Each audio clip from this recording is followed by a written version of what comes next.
ബുദ്ധി ഉപദേശിച്ച ദൈവത്തിന് സ്തോത്രം. ഇന്ന് സന്ധ്യാസമയം കർത്താവിന്റെ ദാസൻ നമ്മൾ കൊലോസിലെ പഠിപ്പിക്കും. അതിന് മുമ്പായി നമുക്കൊരു പാട്ട് കേൾക്കാം. പാട്ട് പാടുന്നതിനായി ക്രിസ്റ്റോ ചെറിയനെ ക്ഷണിക്കും.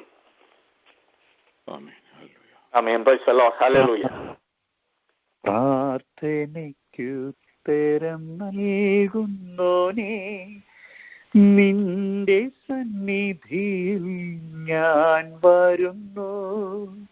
പ്രാർത്ഥനയ്ക്കുത്തരം നൽകുന്നോനേ, നിന്റെ സന്നിധിയിൽ ഞാൻ വരുന്നു.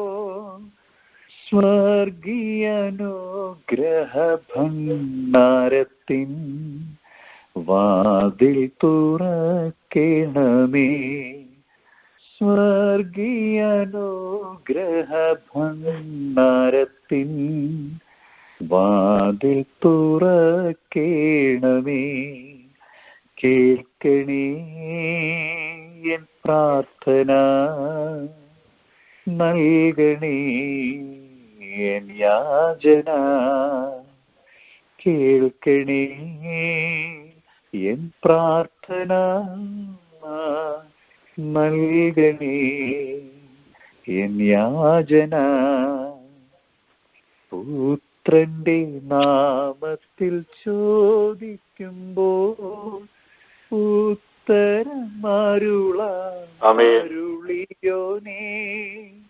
പുത്രന്റെ നാമത്തിൽ ചോദിക്കുമ്പോൾ ഉത്തരം തരുമെന്നരുളിയോനേ.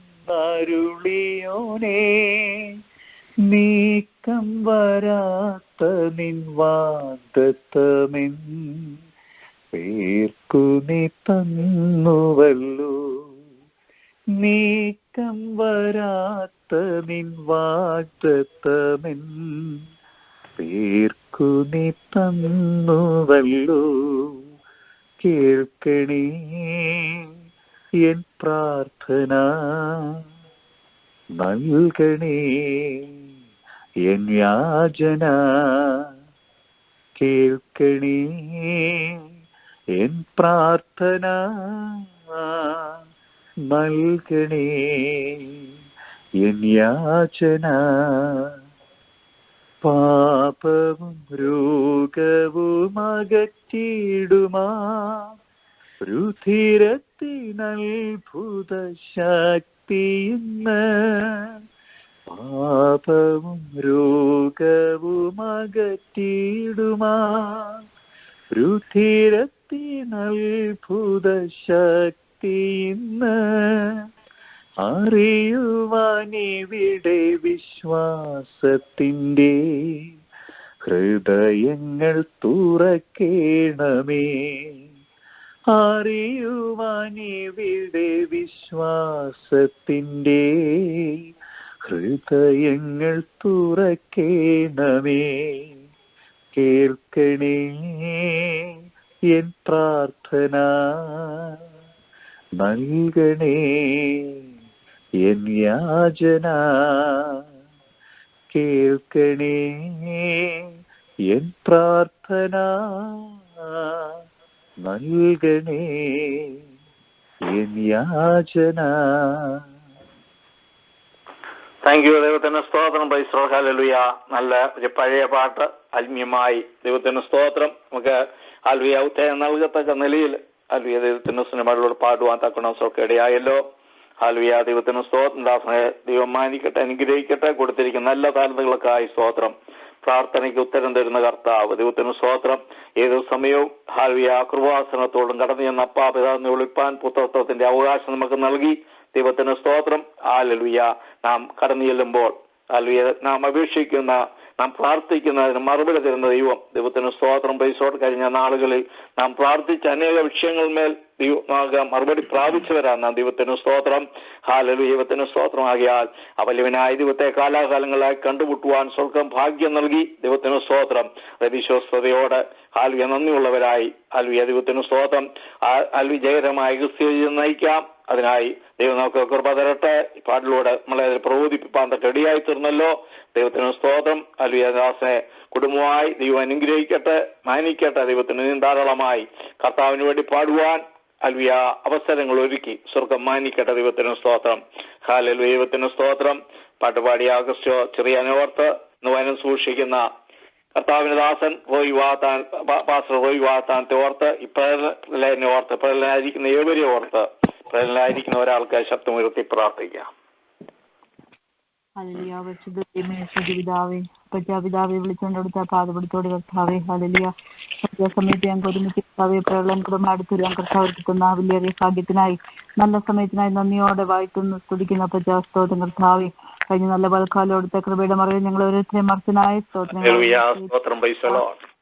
കർത്താവിന്റെ കൃപയും സഹിക്കാൻ കർത്താവിടുന്ന് സഹായിക്കാനായി സ്തോത്രങ്ങളിലേക്ക് പ്രകാശത്തായി അവരുടെ മുഖം ലജിച്ച് വെള്ളലിച്ച് ഹവ കേട്ടു സകല കഷ്ടങ്ങൾ ഞങ്ങൾ വിടിച്ച ദൈവത്തിന് കർത്താവെ നന്ദിയോടെ വാഴ്ത്തുന്ന അപ്പച്ചാസ്തോത്രം കർത്താവെ. വലിയ ഓളങ്ങൾ തിരുമാലകൾ കർത്താവെ, വലിയ കഷ്ടങ്ങൾ ഭാരങ്ങൾ ദുഃഖങ്ങൾ കർത്താവെ ആപത്തങ്ങളും കർത്താവെ ഞങ്ങളെ വിടിച്ച ദൈവത്തിന് ദൈവമേ നന്ദി പറയുകയാണ്. അപ്പച്ചാസ്തോത്രത്തോളം ഞങ്ങളെ നടത്തിയ കർത്താവെ ഹാലിയ ഞങ്ങളൊന്നും ഇല്ലായ്മയിൽ കർത്താവെ ഇത്രത്തോളം കർത്താവ് ഒരുവൻ ഞങ്ങൾ യോജില്ല എന്ന് കർത്താവെ സ്ഥാനത്ത് ഹാലിയ അപ്പച്ചന്റെ കൃപയാണല്ലോ.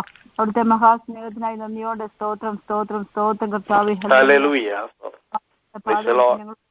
കർത്താവിന്റെ കൃപയാണല്ലോ കർത്താവെ. ഒരുമിച്ച് കർത്താവെ ഹാലിലെ തകർന്നു നുറങ്ങിയിരിക്കുന്ന ഹൃദയത്തെ കർത്താവെ ഹാലിലെ സ്തോത്രഹീന കർത്താവെ ഈ രാത്രികാലം ഹാലിലെ കർത്താവ് എല്ലായിരിക്കുന്ന എല്ലാ കുടുംബങ്ങളെ അവിടുത്തെ കരങ്ങളിൽ ഏൽപ്പിച്ച് പ്രാർത്ഥിക്കും. കഴിഞ്ഞ നാളുകൾ സ്ഥിരമായി കർത്താവെ കർത്താവ് സഹായിച്ചല്ലോ കർത്താവെ ഹാലിലെ ആവശ്യങ്ങളുടെ മുഖത്ത് ഭാരങ്ങളുടെ മുഖത്ത് കർത്താവെ ഹാലിയ ഭയപ്പെടാണ്ടെന്നുള്ള കർത്താവെ അവിടുത്തെ മമ്മയുടെ ശബ്ദം കേൾപ്പിച്ച് ക്രമിച്ച് നോക്കേണ്ട ഞാൻ നിന്റെ ദൈവം നിലമമ്മയുടെ ശബ്ദം കേൾപ്പിച്ച് ഹല്ലേലൂയ കരം പിടിച്ചു കഴിഞ്ഞിട്ട് ദൈവത്തിന് നന്ദിയോടെ വാഴ്ത്തുന്ന അപ്പച്ചാ സ്തോത്രം സ്തുതിക്കുകയാണ് സ്തോത്രം ചെയ്യുകയാണ് കർത്താവെ ഹല്ലേലൂയ. സ്തോത്രം സ്തോത്രം കർത്താവെ. ദൈവമേ സ്തോത്രം രാത്രികാലം കർത്താവെ പാട്ടുപാടി എന്റെ ദാസിനെ അവിടുത്തെ കരങ്ങളിൽ ഏൽപ്പിച്ച് പ്രാർത്ഥിക്കുകയാണ് കർത്താവെ. അനുഗ്രഹിക്കപ്പെട്ടവരെ കർത്താവിടുന്ന് ബലം കൊടുത്തനായി സ്തോത്രം കർത്താവെ ഹല്ലേലൂയ. തുടർന്നും കർത്താവ് അനുഗ്രഹിക്കപ്പെട്ട പാടുകൾ പാടുവാൻ കർത്താവിടുന്ന് കൃപ കൊടുക്കണമേ എന്ന് പ്രാർത്ഥിക്കുന്നു കർത്താവെ. നേർക്ക് അനുഗ്രഹമായി വേണ്ടിയാക്കണമേ കുടുംബമായി സഹായിക്കപ്പെടണമേ എന്ന് പ്രാർത്ഥിക്കുന്നു കർത്താവെ. ദൈവവചനമായി കടന്നതിനെ അവിടുത്തെ കരങ്ങൾ ഏൽപ്പിച്ച് പ്രാർത്ഥിക്കുന്നു കർത്താവെ. ആയിരിക്കുന്ന ദേശത്ത് ഹല്ലേലൂയ അനുഗ്രഹവശമാക്കിയ നേർക്ക് കർത്താവെ ഹല്ലേലൂയ തിരുവചനത്തിന്റെ കർത്താവെ മർമ്മങ്ങളെ കർത്താവെ ഓ ഹല്ലേലൂയ അതിന്റെ ഉള്ളതുപോലെ കർത്താവെ ഹല്ലേലൂയ പരിശുദ്ധാത്മാവിൽ ഹല്ലേലൂയ വിളിച്ചു പറയുവാൻ കർത്താവിടുന്ന് ബലപ്പെടുത്തുന്നവർക്കായി സ്തോത്രം സ്തോത്രം.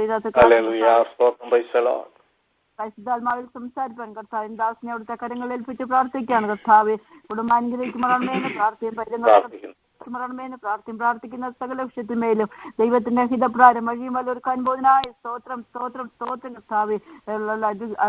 കർത്താവെ രാത്രികാലം അവിടുത്തെ ഉള്ളപ്പാട് ഞങ്ങളോട് അറിയിക്കുമറണമേന്ന് പ്രാർത്ഥിക്കുന്നു കർത്താവെ. ഞങ്ങൾക്കല്ല തിരുനാമഹത്വപ്പെടുന്ന രാത്രികാലമാക്കി തീർക്കുമറണമേന്ന് പ്രാർത്ഥിക്കുന്നു. ഹല്ലേലൂയ കർത്താവെ. ആരെങ്കിലും രോഗത്തിലും ഭാരത്തിലും ദുഃഖത്തിലും കർത്താവെ ഈ രാത്രികാലം അവിടുത്തെ പാതപിടുത്തിലായിരിക്കുന്നെങ്കിൽ കർത്താവ് അവിടുത്തെ വചനം ഹല്ലേലൂയ അതിവേഗം പാഞ്ഞിരുന്ന വചനം അയച്ച് ഈ രാത്രികാലം വിടുവിക്കാൻ ശക്തനായ ദൈവത്തിന്റെ അത്ഭുത കരം ഹല്ലേലൂയ. ദൈവമേ ഞങ്ങളോട് കൂടിയുള്ളതിനായി സ്തോത്രം സ്തോത്രം. വിശ്വസിച്ചാൽ ദൈവത്തിന് മഹത്വം കാണാവുന്ന ദൈവത്തിന്റെ വചനമാണല്ലോ കർത്താവ്. വിശ്വാസത്തോടുകൂടി കർത്താവെ അവിടുത്തെ പാതപിടുത്തോട് അടുത്തിരിക്കുന്ന അപ്പച്ച സ്തോത്രം സ്തോത്രം കർത്താവെ ഞങ്ങളോട് സംസാരിക്കുമ്പോഴാണ് എന്ന് പ്രാർത്ഥിക്കുന്നു. ലൈൻഡിയുടെ നിന്റെ ദാസിനെ അവിടുത്തെ കരങ്ങൾ ഏൽപ്പിച്ച് അനുഗ്രഹിക്കുമ്പോഴാണ് എന്ന് പ്രാർത്ഥിക്കുന്നു കർത്താവെ. ദൈവമേ സ്തോത്രം ചോദിക്കുന്നതും കർത്താവ് നിനക്ക് നൃത്യമായി കർത്താവ് അവിടുത്തെ കൃപകളെ കൊണ്ട് നന്മകളെ കൊണ്ട് കർത്താവെ ഈ രാത്രിക്കാലം നിറയ്ക്കുന്ന ദൈവത്തിന്റെ കരങ്ങളിലേക്ക് താഴ്ത്തി ഏൽപ്പിക്കുന്നു കർത്താവെ. കുറവുകളും കുറ്റങ്ങളും ക്ഷമിക്കണമേ എന്ന് കഴുകണമേ ശുദ്ധീകരിക്കണമേ ഒരുക്കണമേ കർത്താവ് മാനോമുഖത്തോട് നിൽക്കുന്ന യേശു ക്രിസ്തു വലിയ നാമത്തിൽ ചോദിക്കുന്നത് ഉണ്ടായി കേൾക്കുമ്പോഴാണമേ. നമ്മുടെ കാതുകളെ തിരിക്കാം. പ്രാർത്ഥനയോടെ ദൈവഭയത്തോടെ മുമ്പിലായിരിക്കാം. വനം പഠിപ്പിക്കുന്നതായി കർത്താവിന്റെ വലിയ ദാസൻ പാസ്റ്റർ റോയ് വാത്താനത്തെ ക്ഷണിക്കും. ഹല്ലേലൂയ. മനോഹരമായ ഈ രാത്രിക്കായി ഞാൻ ദൈവത്തിന് സ്തോത്രം ചെയ്യുന്നു. ശ്രേഷ്ഠമായ ദൈവവചനവുമായി നമുക്കൊന്നിച്ചു പ്രകാരം ഒക്ലഹോമ പ്രയർ ലൈനിൽ ഈ രാത്രികാലമായിരിക്കാൻ ദൈവം ഒരു അവസരം കൂടെ നൽകിയത് കൊണ്ട് ഞാൻ ദൈവത്തിന് സ്തോത്രം ചെയ്യുന്നു. ഈ സെഷൻ ലീഡ് ചെയ്യുന്ന കർത്താവിന്റെ ദാസൻ തങ്കച്ചായൻ, അതുപോലെ ഈ പ്രയർ ലൈനിന് നേതൃത്വം നൽകുന്ന ബ്രദർ സാജൻ കുടുംബം, അതുപോലെ മനോഹരമായ ഗാനം ഈ സന്ധ്യാസമയം ആലപിച്ച പ്രിയ സഹോദരൻ, പ്രാർത്ഥനയിൽ നമ്മളെ സഹായിച്ച പ്രിയ സഹോദരി, ലൈനിലായിരിക്കുന്ന എന്റെ പ്രിയ സഹോദരി സഹോദരങ്ങൾ, പിന്നീട് ദൈവവചനം ശ്രദ്ധിക്കുന്ന റെക്കോർഡ് ചെയ്ത് പിന്നീട് ശ്രദ്ധിക്കുന്ന ശ്രോതാക്കൾ എല്ലാവരെയും ഓർത്ത് ഞാൻ കർത്താവിന് സ്തോത്രം ചെയ്യുന്നു. അപ്പോസ്തലനായ പൗലൂസ് കാരാഗ്രഹത്തിൽ കിടന്നുകൊണ്ടെഴുതിയ കാരാഗ്രഹ ലേഖനങ്ങളിൽ ഒന്നായ കൊലോസ്യ ലേഖനത്തെ അടിസ്ഥാനമാക്കിയുള്ള ചിന്തകളാണ് കഴിഞ്ഞ അനേക മാസങ്ങളായിട്ട് ഞാൻ നിങ്ങളുമായി പങ്കുവച്ചുകൊണ്ടിരിക്കുന്നത്. വളരെ സ്ലോ ആയിട്ടാണ്, ഒരു വിധത്തിൽ പറഞ്ഞാൽ അല്പം സ്ലോയിലാണ് ഞാൻ നിങ്ങളുമായി ഈ വേദഭാഗം മുമ്പോട്ട് നീങ്ങുന്നത്. കാരണം ഫാസ്റ്റായിട്ടല്ല പോകുന്നത്. എങ്കിൽ പോലും ഞാൻ നിങ്ങളുമായി ഇത്രയും ഒക്കെ സ്ലോയിൽ പോയിട്ട് പോലും എനിക്കറിയാം ഇതിൽ കൂടുതൽ കാര്യങ്ങൾ ഈ ഭാഗങ്ങളിൽ നിന്ന്, ഈ വാക്യങ്ങളിൽ നിന്ന് ഒക്കെ സംസാരിപ്പാനുണ്ട് എന്നുള്ളതാണ് സത്യം. അതാണ് ദൈവവചനത്തിന്റെ പ്രത്യേകത. എന്നാൽ എടുക്കുന്ന കാര്യങ്ങൾ, ആ ഭാഗം കഴിവതും നമുക്ക് മനസ്സിലാക്കുവാൻ ശ്രമിക്കണം എന്നുള്ള ആഗ്രഹത്തിലാണ് ഞാൻ ഈ ഓരോ വാക്യങ്ങളിലും ആ വാക്യങ്ങളിലൂടെ, ഓരോ വാക്യത്തിലെയും വാക്കുകളിലൂടെ പോകുവാൻ ഞാൻ ശ്രമിക്കുന്നത്. നമ്മൾ കൊലോസ്യ ലേഖനത്തിലെ ഒരു പ്രധാനപ്പെട്ട ഭാഗത്തേക്ക് കടക്കുകയാണ് ഇന്നത്തെ ഈ ക്ലാസ് മുതൽ.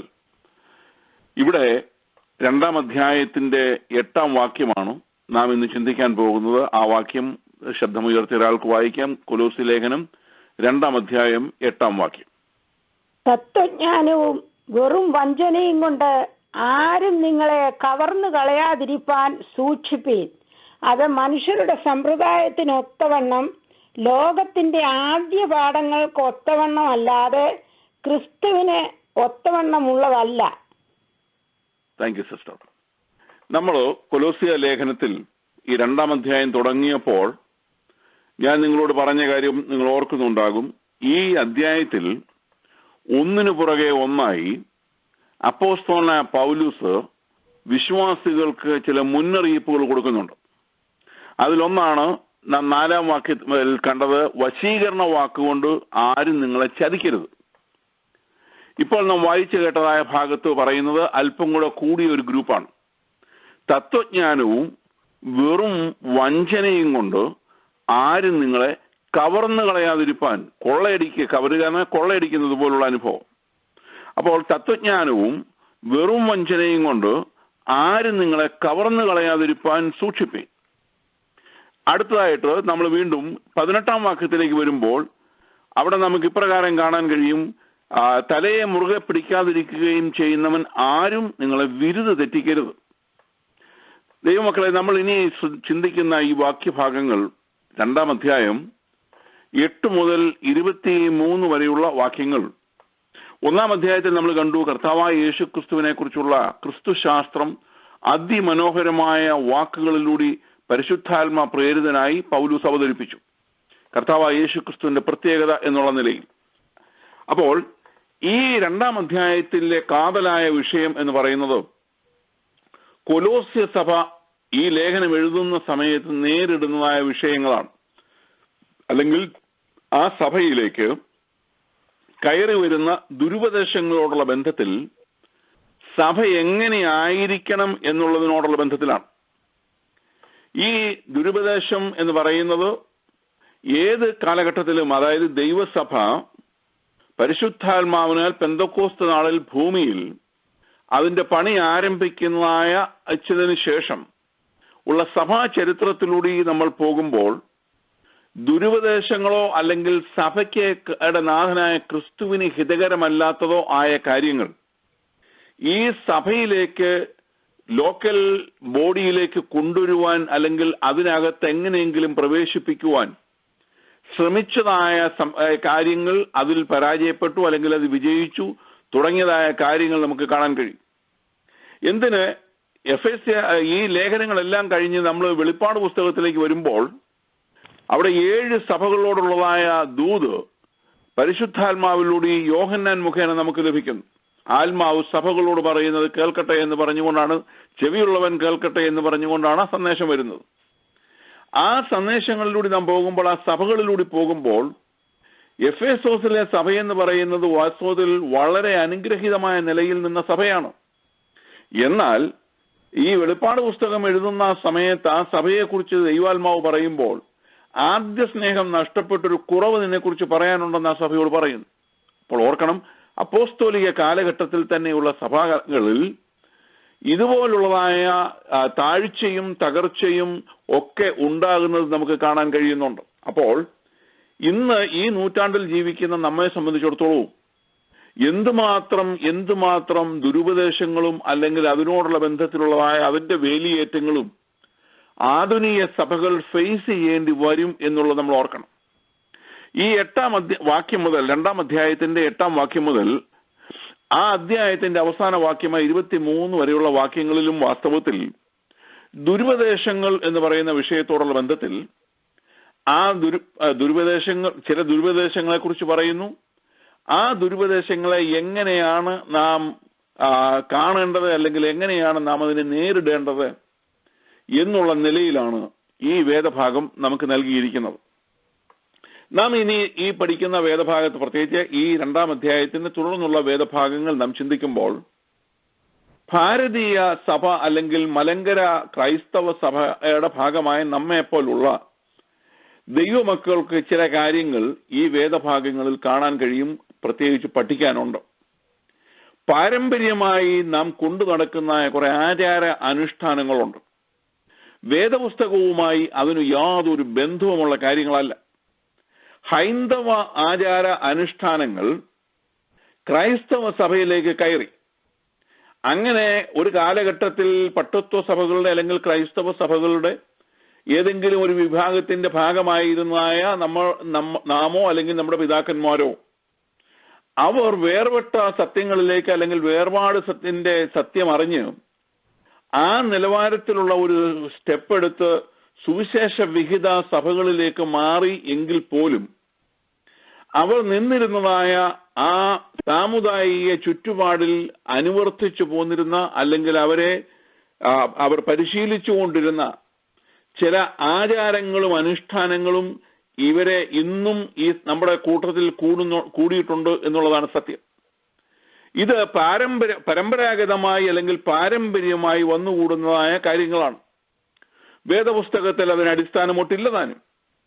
ഇവിടെ നാം തുടർന്നുള്ളതായ വേദഭാഗങ്ങളിൽ പഠിക്കുകയും ചിന്തിക്കുകയും ചെയ്യുമ്പോൾ വാവ്, ശബത്ത് തുടങ്ങിയതായ ദിവസങ്ങൾ, പെരുന്നാള്, അതുപോലുള്ളതായ പെരുന്നാള് തുടങ്ങിയ ഉത്സവങ്ങൾ, അതുപോലെ തന്നെ ദൂതന്മാരെ മുഖേന സൃഷ്ടി നടന്നു എന്നുള്ള നിലയിൽ ദൂതന്മാരെ ആരാധിക്കുന്നത്, ഇങ്ങനെയുള്ള ഒരുപാട് കാര്യങ്ങൾ നമുക്ക് തുടർന്നുള്ള വേദഭാഗങ്ങളിൽ കാണാൻ കഴിയുന്നുണ്ട്. ഇതിൽ ചില വിഷയങ്ങൾ നാം പിന്നീട് പഠിക്കാൻ പോകുന്ന ചില ഭാഗങ്ങൾ വരുമ്പോൾ, പ്രത്യേകിച്ച് മലയാളി ക്രൈസ്തവ സമൂഹത്തിന്റെ ഭാഗമായ നമ്മെ സംബന്ധിച്ചിടത്തോളം നമ്മളോട് നേരിട്ട് ഇടപെടുന്നത് പോലുള്ള ചില കാര്യങ്ങൾ നമുക്ക് കാണാൻ കഴിയും. അതുകൊണ്ടാണ് പൊതുവെ കൊലോസ്യ ലേഖനത്തിന്റെ വ്യാഖ്യാനങ്ങളിലൂടെ നാം പോകുമ്പോൾ സാധാരണ നമുക്ക് കാണാൻ കഴിയും, ഭാരത ക്രൈസ്തവ സഭകൾക്ക് കൊലോസ്യ ലേഖനങ്ങളിൽ നിന്നും പല കാര്യങ്ങൾ പ്രത്യേകിച്ച് പഠിക്കാനുണ്ട്. എല്ലാ ലേഖനങ്ങളിലും പഠിക്കാനുണ്ട്. ഞാൻ പറഞ്ഞതിന്റെ താല്പര്യം, നാമുമായിട്ട് കുറച്ചുകൂടെ താതാത്മ്യപ്പെടുന്നത് പോലുള്ള വിഷയങ്ങൾ ഈ കൊലോസ്യ ലേഖനത്തിൽ നമുക്ക് കാണാൻ കഴിയുന്നുണ്ട് എന്നുള്ളതാണ് ഞാൻ ഉദ്ദേശിച്ചത്. അപ്പോൾ കർത്താവിന്റെ ദാസന്മാരിലൂടെ നമുക്ക് ലഭിച്ചിരിക്കുന്ന എല്ലാ ലേഖനങ്ങളും നമുക്കുള്ളതാണ്. എല്ലാ ലേഖനങ്ങളിൽ നിന്നും പഠിക്കുവാനും അതിൽ നിന്നും ഉൾക്കൊള്ളുവാനുമുള്ളതായ ആഹ്വാനം വചനത്തിലൂടെ നമുക്ക് ലഭിക്കുന്നുണ്ട്. അത് നാം ഉപയോഗിക്കണമെന്ന് ദൈവത്തിന്റെ വചനം നമ്മെ പഠിപ്പിക്കുകയും ചെയ്യുന്നുണ്ട്. എന്നാൽ നമുക്ക് ഇന്ന് വായിച്ചതായ വേദഭാഗത്തേക്ക് നാം വരുമ്പോൾ, തത്വജ്ഞാനം എന്ന് പറയുന്നതിന്റെ കുറിച്ചുള്ള വാക്യമാണ് നാം ഈ 8-ാം വാക്യത്തിൽ കണ്ടത്. തത്വജ്ഞാനവും വെറും വഞ്ചനയും കൊണ്ട്. അപ്പോൾ തത്വജ്ഞാനം എന്ന് പറയുന്നത് ഫിലോസഫിയാണ്. അപ്പോൾ ഫിലോസഫി എന്ന് പറയുന്നതും അതിനോട് ചേർന്ന് നിൽക്കുന്ന അടുത്ത കാര്യമായിട്ടാണ് അതിനെ വെറും വഞ്ചന എന്നുള്ളതാണ് പറഞ്ഞിരിക്കുന്നത്. എന്നാൽ ഒരു കാര്യം നാം ഓർക്കണം, ഫിലോസഫി എന്ന് പറയുന്നതിനകത്ത് ഒരു കുഴപ്പമുള്ള കാര്യമല്ല. തത്വജ്ഞാനം എന്ന് പറയുന്നത് ജ്ഞാനം എന്ന് പറയുന്ന വിഷയത്തോടുള്ള ബന്ധത്തിൽ നിൽക്കുന്നതിലെ ഒരു പ്രത്യേകമായ സ്റ്റേജിലെത്തിയ ഒരു അനുഭവത്തിലാണ് ഈ ഫിലോസഫി എന്ന് പറയുന്ന വിഷയം നിൽക്കുന്നത്. അത് ആ വാക്ക് ഫിലോസോഫിയ എന്ന വാക്ക് വാസ്തവത്തിൽ 2 വാക്കുകൾ കൂടിച്ചേർന്നുണ്ടായിട്ടുള്ളതാണ്. ഫിലേയോ എന്ന് പറയുന്ന വാക്കും സോഫിയ എന്ന് പറയുന്ന വാക്കും 2 വാക്കുകൾ ഒന്നിപ്പിച്ച് ഉണ്ടായതാണ് ഫിലോസോഫിയ അല്ലെങ്കിൽ ഫിലോസഫി എന്ന് പറയുന്ന വാക്ക്. ഫിലേയോ എന്ന് പറഞ്ഞാൽ ഇഷ്ടപ്പെടുക, പ്രിയപ്പെടുക, താല്പര്യപ്പെടുക എന്നൊക്കെയുള്ള അർത്ഥമാണ്. ഫിലേയോ ഇഷ്ടപ്പെടുക. അപ്പോൾ ആ ഇഷ്ടപ്പെടുക എന്ന് പറയുന്നതിനോട് ചേർന്ന് എന്തിനെ ഇഷ്ടപ്പെടുന്നു എന്നുള്ളത് നോക്കിയാൽ സോഫിയ എന്ന് പറയുന്ന വിഷയം, ആ വാക്കിനർത്ഥം ജ്ഞാനം എന്നാണ്. സോഫിയ എന്ന് പറഞ്ഞ ഫിലോസോഫിയ എന്ന് പറഞ്ഞാൽ ജ്ഞാനത്തെ ഇഷ്ടപ്പെടുക എന്നുള്ളതാണ് അർത്ഥം. അതാണ് തത്വജ്ഞാനം എന്ന് പറഞ്ഞാൽ. ജ്ഞാനത്തെ പ്രിയപ്പെടുന്നവരുടെ ഗണമാണ് തത്വജ്ഞാനികൾ അല്ലെങ്കിൽ ഫിലോസഫേഴ്സ് എന്ന് പറയുന്നത്. ദൈവത്തിന് സ്തോത്രം. അപ്പോൾ ഫിലോസഫി എന്ന് പറയുന്നത് നമുക്ക് അറിവുണ്ടാകുന്നതോ അറിവ് വർദ്ധിപ്പിക്കുന്നതോ അതൊന്നും കുഴപ്പമുള്ള കാര്യമല്ല. എന്നാൽ ദൈവത്തിൽ നിന്ന് നമ്മെ അകറ്റുന്നതായ ചിന്തകൾ, ദൈവത്തിൽ നിന്ന് നമ്മളെ അകറ്റിക്കളയുന്നതായ ജ്ഞാനമോ അറിവോ ഭൂഷണമല്ല എന്ന് ദൈവത്തിന്റെ വചനം നമ്മെ പഠിപ്പിക്കുന്ന. അതിനെയാണ് വെറും ചീർപ്പിക്കുന്ന അറിവ് എന്നുള്ള നിലയിൽ കൊരിന്ത്യർ ലേഖനത്തിൽ നമുക്ക് കാണാൻ കഴിയുന്നത്. ഇവിടെ നാം നോക്കുമ്പോൾ കൊലോസ്യ സഭ അഭിമുഖീകരിച്ച ദുരുപദേശങ്ങൾ എന്താണ് എന്നുള്ളത് നമുക്കറിയാം. ഈ സഭയിൽ ദുരുപദേശങ്ങൾ, അതാണ് ഞാൻ ആദ്യത്തെ ക്ലാസ്സുകൾ മുതൽ പറയുന്നുണ്ട്, ഈ സഭ അഭിമുഖീകരിക്കുന്ന ദുരുപദേശങ്ങളോടുള്ള ബന്ധത്തിലൂടെയാണ് ഈ പ്രധാനമായും ഈ ലേഖനം എഴുതുന്നത്. അപ്പോൾ ഈ സഭ അഭിമുഖീകരിച്ച ദുരുപദേശം എന്താണ് എന്നുള്ളത് വ്യക്തമായി ഇന്നതാണ് ഇവിടുത്തെ ദുരുപദേശങ്ങൾ എന്ന് പറയുന്നില്ലെങ്കിൽ പോലും നമുക്ക് ഈ വേദവാക്യങ്ങൾ വായിക്കുകയും പഠിക്കുകയും ചെയ്യുമ്പോൾ, ദൈവത്തിന് സ്തോത്രം, ഈ വാക്യത്തിലൂടെ നാം പോകുമ്പോൾ നമുക്ക് മനസ്സിലാകും ഈ സഭ അഭിമുഖീകരിച്ചതായ വിഷയങ്ങൾ ഏതൊക്കെയാണ് എന്നുള്ളതിനെ കുറിച്ചൊരു ചെറിയ ഒരു ഗ്രാഹ്യമെങ്കിലും നമുക്കുണ്ടാകും എന്നുള്ളതാണ്. അപ്പോൾ ഇവിടെ പ്രധാനമായും ഈ ഭാഗത്ത് ഉള്ള വിഷയങ്ങൾ നാം തുടർന്ന് ചിന്തിക്കാൻ പോകുന്ന വേദഭാഗങ്ങളോടുള്ള ബന്ധത്തിൽ ഇവിടെ കാണുന്ന ദുരുപദേശങ്ങൾ, അല്ലെങ്കിൽ ഇവിടെ പ്രവേശിക്കുന്ന അല്ലെങ്കിൽ ഈ സഭയിലേക്ക് പ്രവേശിപ്പിക്കുവാൻ ആഗ്രഹിക്കുന്ന ദുരുപദേശങ്ങൾ എന്താണ് എന്നുള്ളത് ഞാൻ പ്രാരംഭമായി നിങ്ങളുമായി പങ്കിടുവാൻ ആഗ്രഹിക്കുകയാണ്. ഒന്നാമത്, ജ്ഞാനമതം അല്ലെങ്കിൽ നോസ്റ്റിക് മതം എന്ന് പറയുന്ന ജ്ഞാനമതത്തിന്റെ ആളുകൾ കൊലോസ്യ വിശ്വാസികളെ ഇവർ മനസ്സിലാക്കിയിരിക്കുന്ന എപ്പഫ്രാസ് മുഖേന മനസ്സിലാക്കിയിരിക്കുന്ന തിരുവചന സത്യങ്ങൾ പോരാ, കുറച്ചുകൂടി അറിവ് ആ വിഷയങ്ങളിൽ വർദ്ധിപ്പിക്കണം, അല്ലെങ്കിൽ ജ്ഞാനം കുറച്ചുകൂടെ വർദ്ധിപ്പിക്കണം എന്നുള്ള നിലയിൽ ഗഹനമായ കുറച്ച് ചിന്തകൾ കൂടെ അതിൻ്റെ കൂടെ ആവശ്യമാണ് എന്നുള്ള നിലയിൽ ഇവർ പഠിപ്പിച്ചു. അപ്പോൾ യേശുക്രിസ്തുവിലൂടെയുള്ള രക്ഷ എന്ന് പറയുന്നത് വളരെ ലളിതമായി പോയി ഇവരെ സംബന്ധിച്ചിടത്തോളം. അതായത് യേശുക്രിസ്തു എന്റെ പാപത്തിന്റെ പരിഹാരമായി മരിച്ചു, യേശുക്രിസ്തുവിന്റെ കാൽവറി യാഗത്തിൽ ഞാൻ വിശ്വസിച്ച് എന്റെ പാപത്തെ ഏറ്റുപറഞ്ഞാൽ എനിക്ക് പാപമോചനം കിട്ടുമെന്നൊക്കെ ഈ പറയുന്ന കാര്യങ്ങൾ വളരെ സിമ്പിളായിട്ടുള്ള വളരെ ലളിതമായ ഒരു ഉപദേശമായിട്ടാണ് ജ്ഞാനമതത്തിന്റെ ആളുകൾ ഈ കൊലോസ്യ വിശ്വാസികളെ പഠിപ്പിക്കാൻ തുടങ്ങിയത്. അവർ പറഞ്ഞു, ഇത് വളരെ നിസ്സാരമായ കാര്യമാണ്. മോക്ഷം പ്രാപിക്കുക അല്ലെങ്കിൽ ദൈവസന്നിധിയിൽ രക്ഷ സമ്പാദിക്കുക എന്നൊക്കെ പറഞ്ഞാൽ അത്ര എളുപ്പത്തിൽ ഒരാൾ രക്ഷിക്കപ്പെടുക എന്ന് പറയുന്നത് ശരിയല്ല. അതുകൊണ്ട് കുറച്ചുകൂടെ ജ്ഞാനം എന്ന് പറയുന്ന വിഷയത്തിൽ അവഗാഹമായ കുറച്ചുകൂടെ ആഴത്തിലേക്ക് പോയിട്ട് അങ്ങനെ ജ്ഞാനം വർദ്ധിപ്പിക്കുന്ന ഒരു അനുഭവത്തിലൂടെ എത്തിയാൽ മാത്രമേ മോക്ഷം എന്ന് പറയുന്ന അല്ലെങ്കിൽ രക്ഷ എന്ന് പറയുന്ന വിഷയം അതിന്റെ പൂർണ്ണതയിൽ എത്തുകയുള്ളൂ എന്നുള്ളതാണ് ഒരു പ്രധാനപ്പെട്ട പഠിപ്പീരം. അല്ലെങ്കിൽ ചുരുക്കി പറഞ്ഞാൽ, ഇവിടെ എപ്പഫ്രാസ് അപ്പോസ്തലനായ പൗലൂസിലൂടെ മനസ്സിലാക്കിയ തിരുവചന സത്യങ്ങൾ വളരെ സിമ്പിളാണ്. അങ്ങനെ അത്രയും സിമ്പിളാക്കിയാൽ ശരിയല്ല, അല്പം കൂടെ ഗഹനമാക്കണം, അല്പം കൂടെ ആഴത്തിലുള്ളതായ കാര്യങ്ങൾ അതിനോട് കൂട്ടിച്ചേർക്കണം. അങ്ങനെ കുറച്ചുകൂടി ഡീപ്പായിട്ടുള്ള ഒരു വിഷയം അല്ലെങ്കിൽ ആഴത്തിലുള്ളതായ ഒരു വിഷയമായിട്ട് ഈ സാൽവേഷൻ ഉൾപ്പെടെയുള്ളതായ അല്ലെങ്കിൽ പുതിയ നിയമസഭയുടെ ഉപദേശങ്ങളെ മാറ്റണം എന്നുള്ളതാണ് ഇവിടുത്തെ ഈ തത്വചിന്താപരമായ ചിന്താഗതിയും കൊണ്ടുവന്നവരുടെ ആഗ്രഹം. കാരണം അവർ ജ്ഞാനികൾ എന്നുള്ളതായ ലേബലിൽ നിൽക്കുന്നവരാണ്. അപ്പോൾ അവർ സംസാരിക്കുന്ന ആ ഗ്രൂപ്പ് എന്ന് പറയുന്നത് വെറും സാധാ വിശ്വാസികളായാൽ പോരാ, അവരും അറിവ് വർദ്ധിപ്പിക്കുവാൻ ആഗ്രഹിക്കുന്ന അല്ലെങ്കിൽ ജ്ഞാനം സമ്പാദിക്കുവാൻ ആഗ്രഹിക്കുന്ന ഒരു ഗ്രൂപ്പിന്റെ നടുവിൽ നിന്നുകൊണ്ട് സംസാരിക്കുവാൻ ഈ തത്വജ്ഞാനികൾ എന്ന് പറയുന്ന വിഭാഗം പ്രിയപ്പെടുന്നു എന്നുള്ളതാണ്. രണ്ടാമത്തെ ഇവിടുത്തെ വിഷയം എന്ന് പറയുന്നത് ഇവിടുത്തെ ഈ സഭ അഭിമുഖീകരിച്ച, അപ്പോൾ ഒന്നാമത്തെ വിഷയം തത്വജ്ഞാനികൾ എന്ന് പറയുന്ന ആളുകൾ ജ്ഞാനമതത്തിന്റെ ലേബലിൽ ക്രിസ്തുമാർഗം ലളിതമായ ഉപദേശങ്ങളെ പഠിപ്പിക്കുന്നു. അതിനോട് ചേർത്ത് കുറച്ചുകൂടെ ആഴത്തിലുള്ളതായ കാര്യങ്ങൾ കൂടെ പഠിപ്പിച്ചാൽ മാത്രമേ മനുഷ്യന്റെ രക്ഷ എന്ന് പറയുന്നത് പൂർണ്ണമാകൂ എന്നുള്ളതായ പഠിപ്പീരാണ്. രണ്ടാമതായിട്ട് നക്ഷത്രങ്ങളെയും ഗ്രഹങ്ങളെയും അടിസ്ഥാനമാക്കി രൂപം നൽകിയ ജ്യോതിഷം ദൈവസഭയിൽ പ്രവേശിപ്പിക്കുവാൻ ഇവർ ഉത്സാഹിച്ചു എന്നുള്ളതാണ്. അപ്പോൾ നക്ഷത്രങ്ങളെയും ഗ്രഹങ്ങളെയും അടിസ്ഥാനമാക്കി ഉള്ള ജ്യോതിഷം എന്ന് പറയുന്ന വിഷയം നിങ്ങൾക്കിപ്പോഴേ ഞാൻ മുമ്പ് പറഞ്ഞത് നിങ്ങളുടെ മനസ്സിൽ ഇപ്പോൾ വന്നു കാണുമല്ലോ. ജ്യോതിഷം എന്നൊക്കെ പറയുന്ന വിഷയങ്ങൾ അതിൽ വലിയ പ്രാവീണ്യം നേടിയ ആളുകളാണ് നമ്മുടെ ഭാരതത്തിലുള്ളവർ. കുഞ്ഞുങ്ങൾ ജനിക്കുന്ന സമയത്ത് അതിനോടുള്ള ബന്ധത്തിലെ കാര്യങ്ങൾ ജ്യോതിഷം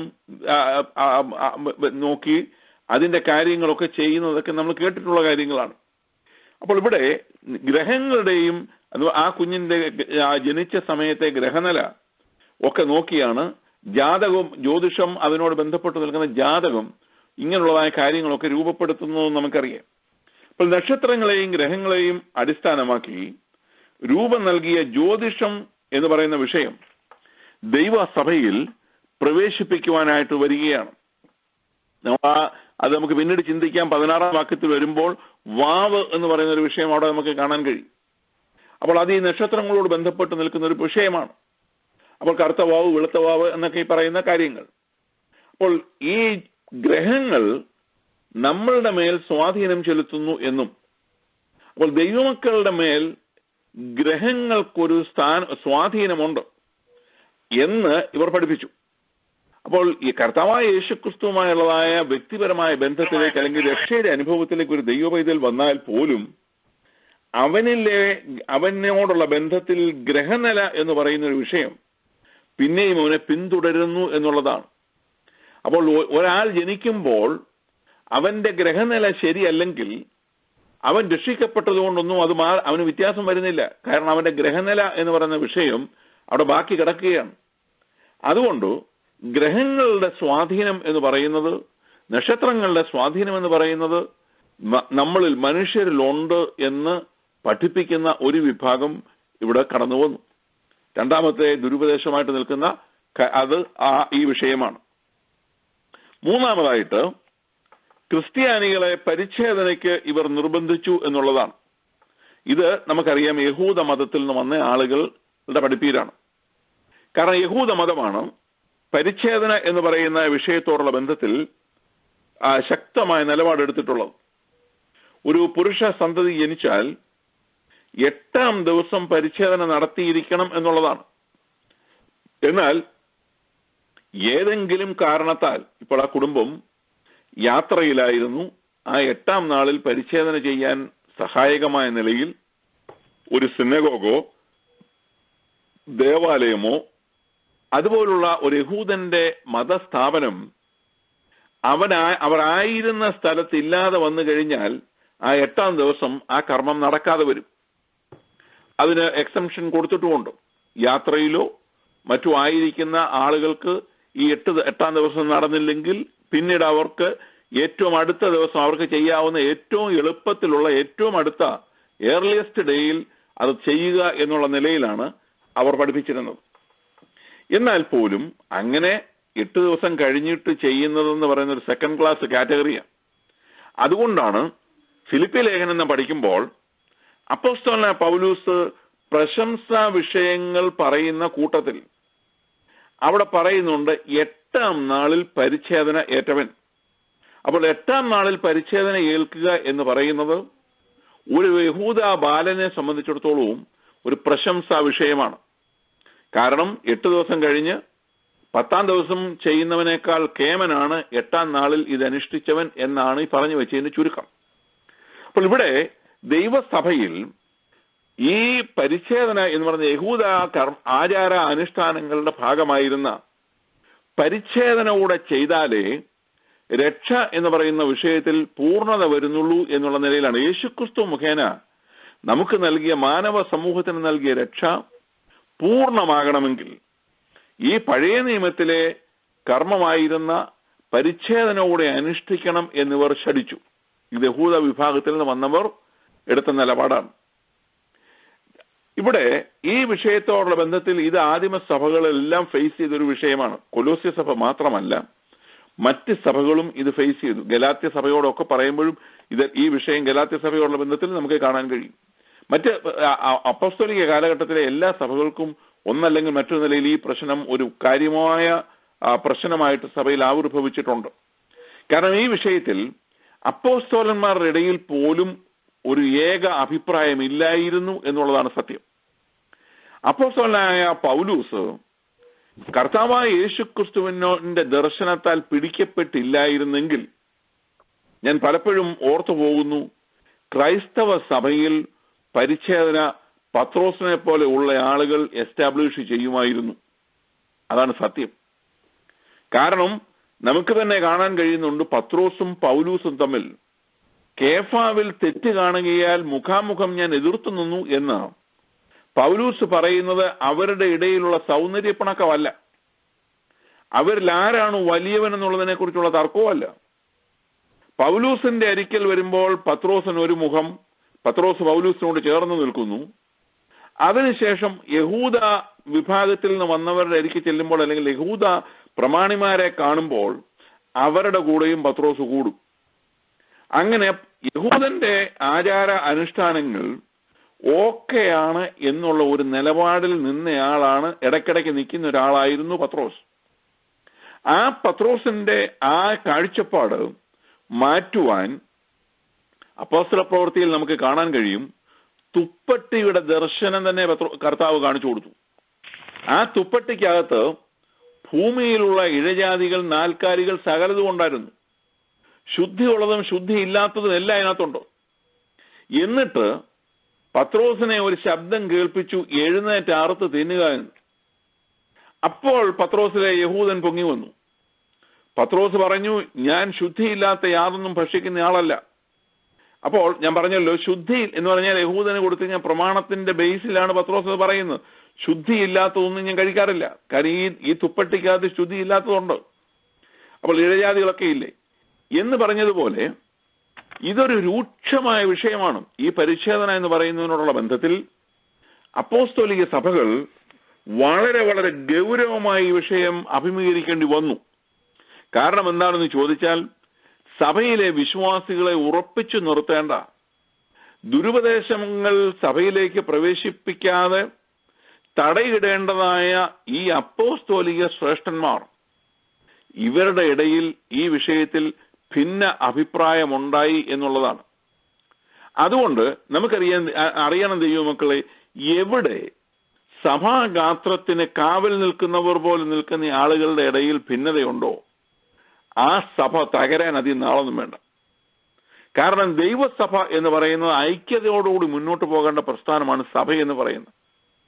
അതേസമയം സഭയ്ക്കകത്ത് സഭയിലെ പ്രത്യേകിച്ച് നടത്തിപ്പുകാരുടെ ഇടയിൽ ഒരു കാതലായ വിഷയത്തെക്കുറിച്ച്, അല്ലെങ്കിൽ കാതലല്ലാത്തതുപോലും അങ്ങനെ ഒരു വിഷയം ഉണ്ടായി കഴിഞ്ഞാൽ അവിടുന്ന് വിഷയം ഉണ്ടാകുകയാണ്.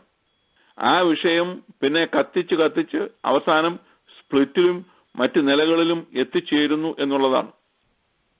ഞാൻ ഒരിക്കലൊരു പാസ്റ്റർ എന്നോട് പറഞ്ഞൊരു സംഭവം ഞാൻ ഓർക്കുന്നു. അദ്ദേഹം ഒരു സഭയുടെ സ്പ്ലിറ്റിന്റെ കാര്യം പറഞ്ഞതാണ്. നിസ്സാരമായ വിഷയത്തിലാണ് ഒരു സഭ സ്പ്ലിറ്റ്. അത് വളരെ അനുഗ്രഹിക്കപ്പെട്ട പേര് ഞാൻ പറയുന്നില്ല, നിങ്ങൾ മനസ്സിലാക്കേണ്ട, സ്ഥലം മനസ്സിലാകേണ്ടാത്തതുകൊണ്ടാണ് ഞാൻ പേര് പറയാത്തത്. ഈ നമ്മുടെ അമേരിക്കയിലല്ല നിവേ, ഈ സഭ സ്പ്ലിറ്റ് ആയതിന് ഒറ്റ കാരണമേ ഉള്ളൂ. ആ സഭയിലെ പ്രധാനപ്പെട്ട സഹോദരൻ, പ്രധാനപ്പെട്ട ഒരു അച്ചായൻ, ആ അച്ചായന്റെ വൈഫ് സാക്ഷ്യം പറയാൻ ആഗ്രഹിച്ചിരുന്നു. അന്ന് സഭായോഗത്തിൽ സാക്ഷ്യത്തിന് സമയം അങ്ങനെ സാധാരണ ഉള്ളതുപോലെ കൊടുക്കാൻ അന്നത്തെ പാസ്റ്റർക്ക് കഴിയാതിരുന്നത് കൊണ്ട് അദ്ദേഹം പരസ്യമായി പറഞ്ഞു, കൊച്ചമ്മ അടുത്ത ആഴ്ചയിൽ കൊച്ചമ്മയ്ക്ക് സമയം തരാം സാക്ഷി പറയാൻ എന്ന് പറഞ്ഞു. അന്ന് കൊടുത്തില്ല, അത്രേ ഉള്ളൂ. അന്ന് ഈ പറയാൻ അത്ര അത്യാവശ്യമുള്ള സാക്ഷ്യം അല്ലതാനും. മോടെ ഒരിക്കൽ പോയിരിക്കായിരുന്നു, കുറച്ച് നാളത്തേക്കിന് അവിടുന്ന് തിരിച്ചു വന്നു എന്നുള്ളതേ ഉള്ളൂ സംഭവം. ഈ കാര്യം പരസ്യമായി അന്ന് പറയാൻ അനുവാദം കിട്ടിയില്ല, അല്ലെങ്കിൽ സാക്ഷ്യം എന്നുള്ള നിലയിൽ പറയാൻ അവസരം കിട്ടാഞ്ഞതിന്റെ പേരിൽ യോഗം കഴിഞ്ഞപ്പോൾ തന്നെ ഈ അച്ചായൻ പാസ്റ്ററുമായി ആ വിഷയത്തിൽ കൊമ്പുകോർത്തു. അത് സഭയിലെ രണ്ട് ഗ്രൂപ്പുകൾ എന്നുള്ള നിലയിലേക്ക് മാറി. അവസാനം സഭ സ്പ്ലിറ്റായി ആ നിലയിൽ ഈ വിഷയം അവസാനിച്ചു. എത്ര ശോചനീയമായ അവസ്ഥയാണ് നമ്മളത് ഓർക്കണം. ഒരു ഉപദേശപരമായ വിഷയത്താൽ ഒരു സഭയിൽ ഭിന്നത ഉണ്ടാകുന്നു എന്ന് പറഞ്ഞാൽ നമുക്ക് മനസ്സിലാവും. ദൈവവചനത്തിലെ കാതലായ ഉപദേശങ്ങളോടുള്ള ബന്ധത്തിൽ ഒരു സഭ ലൂസായ ഒരു സ്റ്റാൻഡ് എടുത്തു കഴിയുമ്പോൾ അതിനകത്ത് കൺസർവേറ്റീവ് മൈൻഡുള്ള ആളുകൾ അതിൽ നിന്നും വ്യത്യസ്തമായ സ്റ്റാൻഡ് എടുത്ത് മാറുന്നെങ്കിൽ നമുക്കത് മനസ്സിലാവും. ഞാൻ ഇപ്പൊ ഈ സംസാരിക്കുന്ന ഞങ്ങൾ താമസിക്കുന്ന ഫ്ലോറിഡ ലേക്ക് ലാൻഡ് എന്ന് പറഞ്ഞ സ്ഥലത്താണ്. ഞാൻ 95 ഈ ലേക്ക് ലാൻഡിലേക്ക് ഞാൻ ന്യൂയോർക്കിൽ നിന്ന് മൂവ് ചെയ്യുമ്പോൾ ഇവിടുത്തെ ഏറ്റവും വലിയ പള്ളി എന്ന് പറയുന്നത്, ലേക്ക് ലാൻഡിലെ ഏറ്റവും വലിയ പള്ളി കാർപ്പൻറ്റേഴ്സ് ഹോം ചർച്ച് എന്ന് പറയുന്ന പള്ളിയാണ്. ഒരു 15,000 മേളിൽ ആളിനെ അക്കോമഡേറ്റ് ചെയ്യാൻ കഴിയുന്ന മനോഹരമായ ഒരു സാങ്ച്വറി അതിനുണ്ടായിരുന്നു. ഒരു പെന്റഗൺ ടൈപ്പിലാണ് ആ ബിൽഡിംഗ് തന്നെ ഇരുന്നത്. അതോ ഏക്കർ കണക്കിന് സ്ഥലവും ഇവിടുത്തെ ലേക്ക് ലാൻഡ് മാളും എല്ലാം ഉള്ള അതിന്റെ ഓപ്പോസിറ്റ് സൈഡിൽ അതിമനോഹരമായ ഒരു സ്ഥലത്ത് മനോഹരമായ സാങ്ച്വറി. ഈ പള്ളിയിൽ മിക്കവാറും ഇതിനോടടുത്തുള്ള ആളുകൾ ആരാധനകൾ സർവീസുകളിലുണ്ട്. ഈ പള്ളിയിൽ അല്ലെ പാസ്റ്റർ ക്രമേണ അസംബ്ലീസ് ഓഫ് ഗോഡിനോട് ബന്ധപ്പെട്ടുന്ന ഒരു പള്ളിയാണിത്. ക്രമേണ ഇദ്ദേഹത്തിന്റെ ഉപദേശങ്ങളിൽ അയവ് വന്നു. അത് തന്റെ വ്യക്തിപരമായ രീതിയിൽ തന്റെ ഫാമിലിയോടുള്ള ബന്ധത്തിൽ അവിടെ കുടുംബത്തിലുണ്ടായ ഒരു വിഷയത്തോടുള്ള ബന്ധത്തിലാണ് അദ്ദേഹം അങ്ങനെ ഒരു സ്റ്റാൻഡിലേക്ക് വന്നത് ഗ്രാജുവലി. ഞാൻ പറയാൻ വന്നതിന് താല്പര്യം, ഇങ്ങനെ ലൂസായിട്ട് ഉപദേശത്തിൽ ലൂസാകുന്നു എന്ന് കണ്ടപ്പോൾ ഈ ചർച്ചിലെ ഒരു ഗ്രൂപ്പ് ഏതാണ്ട് 1000 ചില്ലുവാനം ആളുകൾ, കാരണം 15,000-ഓളം പേരുള്ള ഒരു ചർച്ചല്ലേ, 1000 ചില്ലുവാനം ആളുകൾ ഈ ചർച്ചിൽ അവരൊരു കൺസർവേറ്റീവ് മൈൻഡുള്ള ആളുകളായിരുന്നു. അവരിവിടെ നിന്നും മാറി അവർ വിക്ടറി ചർച്ച് എന്ന് പറഞ്ഞൊരു ചർച്ച് തുടങ്ങി.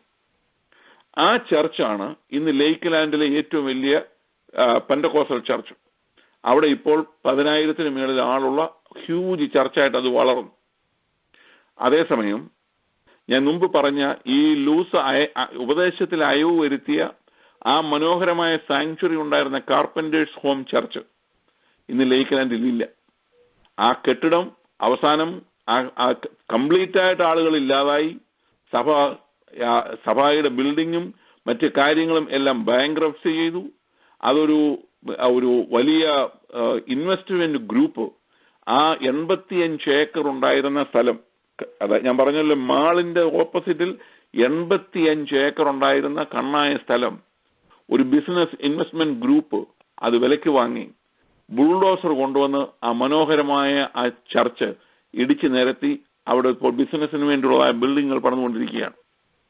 ഞാൻ പറഞ്ഞതിന് താല്പര്യം, ഇത് ദുഃഖകരമായ കാര്യമാണ്. ഇങ്ങനെ നമുക്ക് കാണാം. കാരണം ഉപദേശം എന്ന് പറയുന്ന വിഷയത്തിൽ മായം ചേർക്കുവാൻ അനുവദിക്കരുത്. അതിന് ഉറച്ച സ്റ്റാൻഡ് എടുക്കേണ്ട വിഷയമാണ്. ഇങ്ങനെയുള്ളതായ സമയങ്ങളിൽ നമുക്കറിയാം ഒരു സഭയിൽ ഒരു ഭിന്നത ഉണ്ടാകുന്നു എന്ന് പറഞ്ഞാൽ മനസ്സിലാവും. എന്നാൽ അതില്ലാതെയുള്ള കാര്യങ്ങളാണ്. എന്ന് പറഞ്ഞതുപോലെ 1-ാം നൂറ്റാണ്ടിലെ സഭയിൽ ഈ പരിച്ഛേദന എന്ന് പറയുന്ന വിഷയം, യഹൂദ മതത്തിന്റെ ആചാരത്തിന്റെ ഭാഗമായിരുന്ന പരിച്ഛേദന എസ്റ്റാബ്ലിഷ് ചെയ്യുവാൻ അപ്പോസ്തോലിക നിലയിൽ നീക്കങ്ങൾ നടന്നു. എന്നിട്ട് ഒരു ഭാഗത്ത് പത്രോസിനെ പോലുള്ള ആളുകൾ ഇതൂടെ ആവശ്യമാണ് എന്നുള്ള ചിന്താഗതിയിൽ, മറുഭാഗത്ത് ജാതികളുടെ ഇടയിലെ സുവിശേഷീകരണത്തിന് വേണ്ടി കർത്താവായ യേശുക്രിസ്തു നേരിട്ട് വിളിച്ച് വേർതിരിച്ചതായ പൗലൂസ് ഉറച്ച നിലപാടെടുത്തു. യാതൊരു കാരണവശാലും ഈ പറയപ്പെടുന്ന ഈ പരിച്ഛേദന പുതിയ നിയമസഭയ്ക്ക് ബാധകമാക്കാൻ പാടില്ല എന്നുള്ളതായ കാര്യത്തിൽ യെരുശലേം കൗൺസിൽ എന്ന് പറയുന്ന അങ്ങനെ നടന്നതാണ്. അതായത് AD 49 കർത്താവായ യേശുക്രിസ്തുവിന്റെ സഹോദരനായ യാക്കോബിന്റെ അധ്യക്ഷതയിലാണ് ഈ മീറ്റിംഗ് നടന്നത്. ആ യാക്കോബ്, അത് നമ്മൾ കാണാൻ കഴിയുന്ന കാര്യമാണ്, ആ അപ്പോസ്തല പ്രവർത്തികളുണ്ടല്ലോ, ആ യാക്കോബിന്റെ അധ്യക്ഷതയിൽ ഈ മീറ്റിംഗ് നടന്നു. അവസാനം ആ മീറ്റിംഗിൽ തീരുമാനമെടുത്തു, സഹോദരന്മാരെ, നമുക്കും നമ്മുടെ പിതാക്കന്മാർക്കും ഭാരമായിരുന്ന നുകം നാം ഇനിയും ഈ പുതിയ ആളുകളുടെ മേൽ കെട്ടിവെക്കരുത് എന്നുള്ള നിലയിൽ വിഗ്രഹാർപ്പിതം, ശ്വാസം മുട്ടിച്ചത്തത് തുടങ്ങിയ കാര്യങ്ങൾ മാത്രം ഒഴിഞ്ഞിരിക്കണം എന്ന് പറഞ്ഞ് ഒരു സുപ്രധാനമായ തീരുമാനം എടുത്തത് ഈ അപ്പോസ്തലനായ പൗലൂസിന്റെ നേതൃത്വത്തിലുള്ള ശക്തമായ ചെറുത്തുനിൽപ്പ് കൊണ്ടാണ്. പക്ഷെ എന്നിട്ടും ഓർക്കണം, ഇവിടെ ഈ കൊലോസി സഭയിലേക്ക് പരിച്ഛേദന എന്ന് പറയുന്ന വിഷയം കൊണ്ടുവരുവാനായിട്ടുള്ളതായ ശ്രമം ഒരു ദുരുപദേശമായിട്ട് നിൽക്കുകയാണ്. ഇത് 3-ാമത്തെ വിഷയമായിട്ട് നമുക്ക് കാണാൻ കഴിയുന്ന കാര്യമാണ്. ഒന്നാമത് ഞാൻ പറഞ്ഞല്ലോ, ഈ കർത്താവായ യേശുക്രിസ്തുവിനെ കുറിച്ചുള്ള സാൽവേഷനെ കുറിച്ചുള്ള കാര്യങ്ങളിൽ കുറച്ചുകൂടി ആഴമേറിയ വിഷയങ്ങളോട് ചേർക്കണം, ജ്ഞാനം കൂടെ അതിനകത്ത് വർദ്ധിപ്പിക്കുന്ന നിലയിലേക്ക് ചേർക്കണം എന്നുള്ള ചിന്ത. രണ്ടാമത്തേത് നമ്മൾ ചിന്തിച്ചത് ഗ്രഹങ്ങൾ എന്ന് പറയുന്നത് മനുഷ്യനിൽ സ്വാധീനം ചെലുത്തുന്നു എന്നുള്ളതാണ്. മൂന്നാമതായിട്ട് ഈ ക്രിസ്ത്യാനികൾ അല്ലെങ്കിൽ പുതിയ നിയമസഭയിലേക്ക് പരിച്ഛേദന എന്ന് പറയുന്ന വിഷയം കൂടെ കൊണ്ടുവരണം, അതുകൂടെ ചേർക്കണം എന്ന് പറയുന്ന ചിന്താഗതി. നാലാമതായിട്ട് ശുദ്ധീകരണ നിയമങ്ങളെ മടക്കി കൊണ്ടുവരുവാൻ ആഗ്രഹിച്ചവർ ഭക്ഷണ പാനീയങ്ങൾക്കും ദിവസങ്ങൾക്കും പ്രാധാന്യം നൽകി. ഇതും യഹൂദ മതത്തിന്റെ ഭാഗമാണ്. യഹൂദ നിയമങ്ങളിലുള്ളതാണ്. ശുദ്ധീകരണത്തെക്കുറിച്ചുള്ളതായ പല കാര്യങ്ങൾ യഹൂദന്മാർക്ക് പ്രമാണമായിട്ട് കൊടുത്തിരിക്കുന്ന ലേവ്യ പുസ്തകത്തിലൊക്കെ നമുക്ക് കാണാൻ കഴിയുന്നുണ്ട്.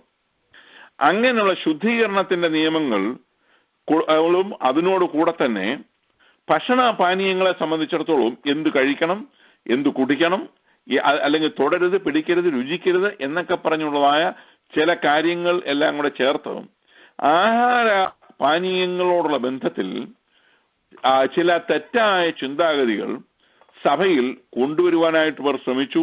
അതിന്റെ കൂട്ടത്തിൽ ദിവസങ്ങൾക്കും പ്രാധാന്യം നൽകുന്ന ചിന്താഗതി ശക്തമായി വളർത്തുവാൻ ഇവർ ശ്രമിച്ചു എന്നുള്ളതാണ്.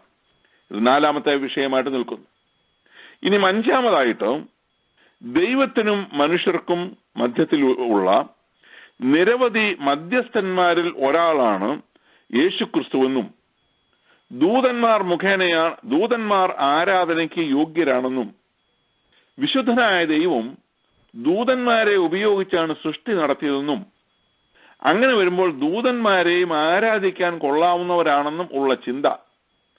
അങ്ങനെ ദൂതന്മാരെ ആരാധിക്കുന്ന, ദൂതന്മാരെ വണങ്ങുന്നത് തെറ്റല്ല എന്ന് പഠിപ്പിക്കുന്ന ഒരു ചിന്താഗതി. അതായത് യേശുക്രിസ്തുവിനെ കുറിച്ച് നാം കാണുന്നത് നിരവധി മധ്യസ്ഥന്മാരിൽ, അതായത് പിതാവായ ദൈവം നിരവധി മധ്യസ്ഥന്മാരെ ഉപയോഗിക്കുന്ന വ്യത്യസ്തങ്ങളായ കാര്യങ്ങൾ ചെയ്യാൻ. മനുഷ്യവർഗത്തിന്റെ വീണ്ടെടുപ്പെന്ന് പറയുന്ന വിഷയത്തോടുള്ള ബന്ധത്തിൽ പിതാവ് പുത്രനായ ക്രിസ്തുവിനെ ഉപയോഗിച്ചു. എന്നാൽ സൃഷ്ടിപ്പിനോടുള്ള ബന്ധത്തിൽ മധ്യസ്ഥനായിട്ട് പിതാവ് ഉപയോഗിച്ചത് ദൂതന്മാരെയാണ് എന്നൊക്കെയുള്ള നിലയിൽ പഠിപ്പിച്ച് ദൂതന്മാരെ ആരാധിക്കുന്ന ദൂതാരാധന എന്ന് പറയുന്ന വിഷയം ഈ സഭയിലേക്ക് കൊണ്ടുവരുവാൻ ശ്രമിച്ചു എന്നുള്ളതാണ്. ഇങ്ങനെ ഈ ഭാഗത്ത് ഇത്രയും കാര്യങ്ങൾ നമുക്ക് ഈ ഭാഗങ്ങൾ പഠിക്കുമ്പോൾ നമുക്ക് വ്യക്തമായ തെളിവോടുകൂടി മനസ്സിലാക്കാൻ കഴിയുന്ന വിഷയങ്ങളാണ് ഈ സഭ അഭിമുഖീകരിച്ചതായ വിഷയങ്ങൾ. ഈ ഭാഗം പഠിക്കുമ്പോൾ നമ്മൾ ആരും നിങ്ങളെ കവർന്നു കളയാതിരിപ്പാൻ സൂക്ഷിപ്പീൻ എന്ന് നമ്മൾ 8-ാം വാക്യത്തിൽ കണ്ടു. ആരും നിങ്ങളെ വിധിക്കരുത് എന്ന് 16-ാം വാക്യത്തിൽ കണ്ടു. ആരും നിങ്ങളെ വിരുത് തെറ്റിക്കരുത് എന്നുള്ളത് നമുക്ക് 18-ാം വാക്യത്തിൽ കാണാൻ കഴിയുന്നു. ഇവിടെ 8-ാം വാക്യത്തിൽ ആരും നിങ്ങളെ വഞ്ചിച്ചു കളയരുത് എന്നുള്ളതായ നിലയിൽ കാണുന്നു. അപ്പോൾ ഇങ്ങനെയുള്ളതായ കാര്യങ്ങൾ ഒക്കെ മുൻകൂറായി പറഞ്ഞുകൊണ്ടാണ് ഈ ദുരുപദേശങ്ങൾ, ഈ സഭ ഫേസ് ചെയ്യുന്ന ദുരുപദേശങ്ങളിലേക്ക് അപ്പോസ്തലനായ പൗലോസ് കടക്കുന്നത് എന്നുള്ളത് നമ്മൾ ഓർക്കണം. ഇവിടെ ഈ തത്വജ്ഞാനം എന്ന് പറയുന്ന വിഷയമാണ് നമ്മളിന്ന് വായിച്ച വാക്യത്തിൽ നിൽക്കുന്നത്. തത്വജ്ഞാനവും വെറും വഞ്ചനയും കൊണ്ട് ആരും നിങ്ങളെ കവർന്ന് കളയാതിരിപ്പാൻ സൂക്ഷിപ്പീൻ. അപ്പോൾ ഫിലോസഫി എന്ന് പറയുന്ന അല്ലെങ്കിൽ തത്വജ്ഞാനം എന്ന് പറയുന്നതിന്റെ അർത്ഥശൂന്യത നമുക്കിവിടെ കാണാൻ കഴിയും. അത് മനുഷ്യനെ കവർന്നെടുക്കുന്നു, അല്ലെങ്കിൽ മനുഷ്യനെ കൊള്ള ചെയ്തു കൊണ്ടുപോകുന്നത് പോലെയുള്ള അനുഭവമാണ് എന്നുള്ളതാണ്. അവിടെ ഈ കവർച്ചയായി കൊണ്ടുപോകുന്നത് പോലെ എന്നുള്ള അർത്ഥത്തിലാണ് മൂലപദത്തിൽ അതിനുള്ളതായ വാക്ക് ഉപയോഗിച്ചിരിക്കുന്നത്. അതായത് ഇരയുടെ പിന്നാലെ പോകുന്ന ഒരു ജീവി ആ ഇരയെ വിഴുങ്ങുന്നു എന്ന് പറയുന്നതിന് വേണ്ടി ഉപയോഗിക്കുന്ന പദമാണ്. ഇരയെ വിഴുങ്ങുന്ന അവസ്ഥ. പിന്നെ ഒരു വസ്തുവിനെ വിഴുങ്ങിക്കളഞ്ഞാൽ പിന്നെ ആ വസ്തുവിന്റെ എക്സിസ്റ്റൻസ് ഇല്ലല്ലോ, അത് പോയില്ലേ. ഒരു വസ്തു വേറൊരു വസ്തു വിഴുങ്ങിക്കളഞ്ഞാൽ ഏത് വസ്തുവിനെ വിഴുങ്ങിയോ ആ വസ്തുവിന്റെ വ്യക്തിത്വം നഷ്ടപ്പെടുകയാണ്. അങ്ങനെയുള്ള വാക്കാണ് മൂലഭാഷയിൽ ഇതിനു വേണ്ടി ഉപയോഗിച്ചിരിക്കുന്നത്. അപ്പോൾ തത്വജ്ഞാനം എന്ന് പറയുന്ന വിഷയം അല്ലെങ്കിൽ വശീകരണ വാക്കാണിത്. അപ്പോൾ വെറും വഞ്ചനയാണ് അതിന്റെ പുറകിലുള്ളത്. അപ്പോൾ ഉദ്ദേശം എന്ന് പറയുന്നത് വളരെ മനോഹരമായി അവതരിപ്പിക്കുന്ന വിഷയത്തിന്റെ പുറകിൽ ഒളിഞ്ഞിരിക്കുന്ന ഉദ്ദേശം എന്ന് പറയുന്നത് ഇവനെ കൊള്ളയടിക്കുക എന്നുള്ളതാണ്. ഈ കേട്ടിരിക്കുന്ന ആളിനെ കവർച്ച ചെയ്യുക എന്നുള്ളതല്ലാതെ വേറെ കാര്യമൊന്നുമില്ല. നമ്മൾ ഈ റെയിൽവേ സ്റ്റേഷനിലും മറ്റുമൊക്കെ പണ്ട് കഷണ്ടിയുടെ മരുന്ന് വിൽപ്പനയും അതുപോലുള്ളതായ കാര്യങ്ങളൊക്കെ നമുക്ക് ഓർമ്മയുണ്ടല്ലോ. എന്തൊരു വാചകമാണ് അടിച്ചുവിടുന്നത്, ഭയങ്കര വാചകം അടിക്കുക. അപ്പോൾ ഈ വാചകത്തിൽ ഇങ്ങനെ മയക്കി ഭയങ്കരമായ വാചക കസർത്ത് കൊണ്ടാണ് ഇവർ ഈ പ്രോഡക്ട്സ് വിൽക്കുന്നത്. നമുക്കതറിയാം, ഒരു പ്രയോജനമില്ലാത്ത കാര്യമാണ്. അപ്പോൾ അതിന്റെ മുമ്പിൽ ഇങ്ങനെ പോയി നമ്മൾ നമ്മളെന്നല്ല, അതിന്റെ മുമ്പിൽ പോയിരുന്ന് കേൾക്കുന്ന ആളുകൾ എന്തെങ്കിലും നിലയിൽ ഇത് മേടിച്ചാൽ വളരെ പ്രയോജനപ്പെടുന്നതാണ് എന്നുള്ള നിലയിൽ, അതുപോലെ മയിലെണ്ണ എന്നും പറഞ്ഞ ഒരു പാത്രത്തിനകത്ത് മയിലിന്റെ 2-3 പീലിയും വെച്ച് മയിലിന്റെ കുറെ അസ്ഥികളും എടുത്തിട്ട് വെച്ച് കുറെ കൊഴുപ്പ് പോലെ എന്തോ അതിനകത്ത് ഒഴിച്ചുകൊണ്ട് വരും. ഇത് മയിലിന്റെ എണ്ണയാണെന്നാണ് ഇവർ പറയുന്നത്. അല്ലെന്നുള്ളത് പിന്നെ മേടിച്ചു കഴിയുമ്പോൾ അറിയും. ഇതെല്ലാം തട്ടിപ്പുകളാണ്, ഇതെല്ലാം കവർച്ചയുടെ ഭാഗമാണ്. ഞാൻ പറഞ്ഞതിന് താല്പര്യം, ഇതെല്ലാം ആളുകളുടെ മുമ്പിൽ കൊണ്ടുവന്ന് കഴിഞ്ഞേച്ച് ഒന്നും പറയാതിരുന്ന കച്ചവടം നടക്കുകയില്ല. അപ്പോൾ അതിനു വേണ്ടി ആളുകളെ വശീകരിക്കുന്ന നിലയിൽ വളരെ മനോഹരമായ വിഷയങ്ങൾ അവതരിപ്പിക്കും. അവിടെ ഫിലോസഫിയെ കമ്പയർ ചെയ്യുന്ന ഇതിനോടാണ്, വെറും വഞ്ചന എന്നുള്ളതാണ്. കാരണം പുറകിൽ ഇത് കേൾക്കുന്നയാളിനും ഗുണം വരണമെന്നുള്ള അതല്ല ഈ തത്വജ്ഞാനത്തിന്റെ ഉദ്ദേശം. കേൾക്കുന്നവനെ മറിച്ച് കളയുക, അല്ലെങ്കിൽ അവനെ കവർന്നെടുക്കുക, അവന്റെ കയ്യിലുള്ളത് എന്റെ പോക്കറ്റിൽ വരിക എന്നുള്ളതാണ് ഇതിന്റെ ആശയം. അപ്പോൾ കവരുക എന്ന് പറഞ്ഞാൽ, കവർച്ച ചെയ്യുക എന്ന് പറഞ്ഞാൽ മനസ്സിലായല്ലോ, ഒരാളിന്റെ കയ്യിലിരിക്കുന്നത് നമ്മുടെ കയ്യിൽ വന്നു ചേരുക. അതെന്റെ കയ്യിൽ വരുത്താൻ അവനെ എത്രമാത്രം പ്ലീസ് ചെയ്യണോ, അല്ലെ അവനെ എത്രമാത്രം സന്തോഷിപ്പിക്കണോ, അത്രമാത്രം സന്തോഷിപ്പിച്ച് അവനെ ഒരു ലെവലിലോട്ട് ഉയർത്തി അവൻ അറിയാതെ തന്നെ അവന്റെ പോക്കറ്റിലുള്ളത് ചോർന്ന് നമ്മുടെ പോക്കറ്റിൽ വന്നു കയറുന്ന സംവിധാനമാണ്. ഇത് കച്ചവടത്തിനോടുള്ള ബന്ധത്തിൽ ഞാൻ പറഞ്ഞു എന്നുള്ളതേ ഉള്ളൂ. അപ്പോൾ ഫിലോസഫി എന്ന് പറയുന്നതിനകത്ത് കുഴപ്പമൊന്നുമില്ല. പക്ഷെങ്കിൽ വഞ്ചിക്കുന്നതിന് വേണ്ടിയുള്ളതായ തത്വശാസ്ത്രം, ഇരയെ വിഴുങ്ങുന്നത് പോലെയുള്ളതായ തത്വശാസ്ത്രം, അങ്ങനെയുള്ള തത്വശാസ്ത്രങ്ങളുമായി തത്വജ്ഞാനങ്ങളുമായി വരുമ്പോൾ വെറും വഞ്ചനയും കൊണ്ട് ആരും നിങ്ങളെ കവർന്ന് കളയാതിരിപ്പാൻ സൂക്ഷിപ്പേൻ. അപ്പോൾ നിങ്ങളെ വിഴുങ്ങിക്കളയാതിരിപ്പാൻ ഇതുപോലുള്ളതായ ദുരുപദേശം എന്ന് പറയുന്ന തത്വജ്ഞാനത്തിന്റെയും വെറും വഞ്ചനയുമാകുന്നത് പോലുള്ള ദുരുപദേശങ്ങൾ കൊണ്ടുവന്ന് നിങ്ങളെ വിഴുങ്ങിക്കളയാതിരിപ്പാൻ സൂക്ഷിച്ചോണം എന്നാണ് പൗലോസ് ആദ്യമായിട്ട് ഇവിടെ വാണിംഗ് കൊടുക്കുന്നത്. സൂക്ഷിച്ചുകൊള്ളണം. അപ്പോൾ ദൈവമക്കളെ സൂക്ഷിച്ചില്ലെങ്കിൽ നാം വിഴുങ്ങപ്പെടുവാൻ, അല്ലെങ്കിൽ ഇരയെ വിഴുങ്ങുന്നത് പോലെ നമ്മെ വിഴുങ്ങിക്കളയാനുള്ളതായ സാധ്യത ഉണ്ട് എന്നാണ് പൗലോസ് ഇവിടെ പറയുന്നത്. അതുകൊണ്ട് സൂക്ഷിച്ചോണം എന്നാണ്. സൂക്ഷിച്ചാൽ ദുഃഖിക്കേണ്ട എന്ന് നമ്മൾ സ്കൂളിൽ പഠിച്ചിട്ടൊരു പാഠത്തിന്റെ ടൈറ്റിൽ അതാണല്ലോ, സൂക്ഷിച്ചാൽ ദുഃഖിക്കേണ്ട എന്ന് പറഞ്ഞതുപോലെ നാം സൂക്ഷിച്ചു കൊള്ളണം എന്ന നിലയിൽ തത്വജ്ഞാനികളും ദൈവത്തിന് സ്തോത്രം വെറും അതിന്റെ തത്വജ്ഞാനം പ്രചരിപ്പിക്കുന്ന, അല്ലെങ്കിൽ തത്വജ്ഞാനികൾ എന്നുള്ളതായ നാട്യത്തിൽ നടക്കുന്ന ആളുകൾ വെറും വഞ്ചന എന്ന് പറയുന്ന ഇതുമായി വന്ന് അത് മറഞ്ഞിരിക്കുന്ന കാര്യമാണ്. തത്വജ്ഞാനം വെളിപ്പെടുന്നു, വഞ്ചന അതിന്റെ മറവിൽ നിൽക്കുകയാണ്. തത്വജ്ഞാനത്തിന്റെ മറവിൽ നിൽക്കുന്ന വസ്തുവാണ് വഞ്ചന എന്ന് പറയുന്നത്. കാര്യം വഞ്ചന വെളിപ്പെട്ട് കഴിഞ്ഞാൽ ഇവരുദ്ദേശിക്കുന്ന കാര്യം നടക്കത്തില്ലല്ലോ. അപ്പോൾ നമുക്ക് മനസ്സിലാകാത്ത നിലയിൽ, അല്ലെങ്കിൽ അവരാരോട് സംസാരിക്കുന്നുവോ ആ ആളിന്റെ മുമ്പിൽ മറഞ്ഞിരിക്കുന്ന കാര്യമാണ് ഈ വഞ്ചന എന്ന് പറഞ്ഞ്. കാര്യം അതിനെ ഹൈഡ് ചെയ്തിരിക്കുകയാണ്. അതതിന്റെ സമയമാകുമ്പോഴേ വെളിപ്പെടുത്തുള്ളൂ. കാര്യങ്ങളെല്ലാം ഒത്തുവരുമ്പോൾ, അതിൻ്റെതായ രീതിയിൽ എല്ലാ കാര്യങ്ങളും ക്രമീകരിച്ചു കഴിയുമ്പോൾ വെളിപ്പെടുന്നതാണ് വഞ്ചന എന്ന് പറയുന്നത്. പക്ഷെങ്കിൽ പൗലോസ് മുൻകൂട്ടി പറയുകയാണ്, തത്വജ്ഞാനം എന്ന് പറയുന്നത് വെറും വഞ്ചനയാണ്, അത് നിങ്ങളെ കൊള്ളയടിക്കാതിരിപ്പാൻ സൂക്ഷിച്ചു കൊള്ളണം എന്നുള്ള നിലയിൽ ശക്തമായ വാണിംഗ് ഇവിടെ തരികയാണ്. നമ്മുടെ സമയം അവസാനിക്കാറാവുന്നല്ലോ. ദൈവമക്കളെ, നാം ഇന്ന് എത്തി നിൽക്കുന്ന ഇത് കാലഘട്ടം ഈ കൊലോസ്യ സഭയുടെ കാലഘട്ടം തന്നെയാണ്. അതിനേക്കാൾ ഒട്ടും മെച്ചമല്ല നമ്മുടെ അവസ്ഥ. അതിനേക്കാൾ വഷളായിട്ടുണ്ടെങ്കിലേ ഉള്ളൂ. നാം ഓർക്കണം എന്തുമാത്രം കാര്യങ്ങളാണ് ആധുനിക ദൈവസഭകൾ ഫേസ് ചെയ്തുകൊണ്ടിരിക്കുന്നത്. വചനത്തിന് വിരുദ്ധമായ, ദൈവവചനവുമായി യാതൊരു നിലയിലുള്ളതായ ഒരു ബന്ധവുമില്ലാത്ത കാര്യങ്ങളൊക്കെ സഭയിലേക്ക് ഉപദേശ രൂപേണ കയറുകയാണ്. ചില പ്രയോഗങ്ങളൊക്കെ കാണുമ്പോൾ നാം തന്നെ ഞെട്ടിപ്പോകുന്ന പോലുള്ളതായ പ്രയോഗങ്ങളാണ്. ആത്മീയ ഗോളത്തിൽ ആത്മീയന്മാർ എന്ന് പറയുന്നവർ, അല്ലെങ്കിൽ ആത്മീയ ശുശ്രൂഷകൾക്ക് വേണ്ടി ഉപയോഗിക്കുന്ന പദങ്ങൾ. നിങ്ങൾ ചിലരെങ്കിലും കഴിഞ്ഞ ദിവസം നമ്മുടെ അമേരിക്കയിലുള്ളതായ ഒരു മലയാളം പത്രത്തിന്റെ ഒരു പേജ് അഡ്വർടൈസ്മെന്റിൽ ഉണ്ടായിരുന്ന ഒരു പ്രധാനപ്പെട്ട പ്രയോഗം ഇതാണ്: ഫോറൻസിക് പ്രവാചകൻ. ഇതെവിടുന്ന് കിട്ടിയപ്പോ ഇത് എവിടുന്ന് കിട്ടുന്ന ഒരു പ്രയോഗമാണിത്? ഏത് ബൈബിളിലെ പ്രയോഗമാണിത്? ഫോറൻസിക് പ്രവാചകൻ. അമേരിക്കയിൽ എത്തിയിട്ടുണ്ടെന്നാണ് ഈ പറഞ്ഞത്. ഒരു യോഗം ഒരു സിറ്റിയിൽ നടന്നു കഴിഞ്ഞു. ഞാൻ പേര് പറയാൻ ആഗ്രഹിക്കുന്നില്ല, എല്ലാവർക്കും അറിയാവുന്ന കാര്യം. അത് തന്നെയല്ല, വ്യക്തിപരമായ പേരുകൾ പറയുന്നത് ശരിയല്ലല്ലോ. പക്ഷെ ഞാൻ പറഞ്ഞു വന്നതിന്റെ താല്പര്യം, ദൈവമക്കളെ, ദൈവസഭയിൽ ശുശ്രൂഷ വൃന്ദങ്ങളുടെ കൂട്ടത്തിൽ പ്രവാചകന്മാർ എന്ന് പറയുന്ന ഒരു ശുശ്രൂഷയുണ്ട്. ദൈവസഭ ഭൂമിയിൽ ഉള്ളിടത്തോളം കാലം ആ സഭയുടെ ശുശ്രൂഷക വൃന്ദത്തിൽ പ്രവാചകൻ എന്ന് പറയുന്ന ശുശ്രൂഷക്കാരനുണ്ട്. അവൻ ചിലരെ അപ്പോസ്തലന്മാരായി, ഇടയന്മാരായി, ഉപദേഷ്ടാക്കന്മാരായി, പ്രവാചകന്മാരായി ഒക്കെ നിയമിച്ചിരിക്കുന്നു എന്ന് പറയുന്ന വ്യത്യസ്തങ്ങളായ ശുശ്രൂഷ വൃന്ദങ്ങളുടെ കൂട്ടത്തിൽ പ്രവചന ശുശ്രൂഷ ഉണ്ട്. ഞാനതിൽ വിശ്വസിക്കുന്നു.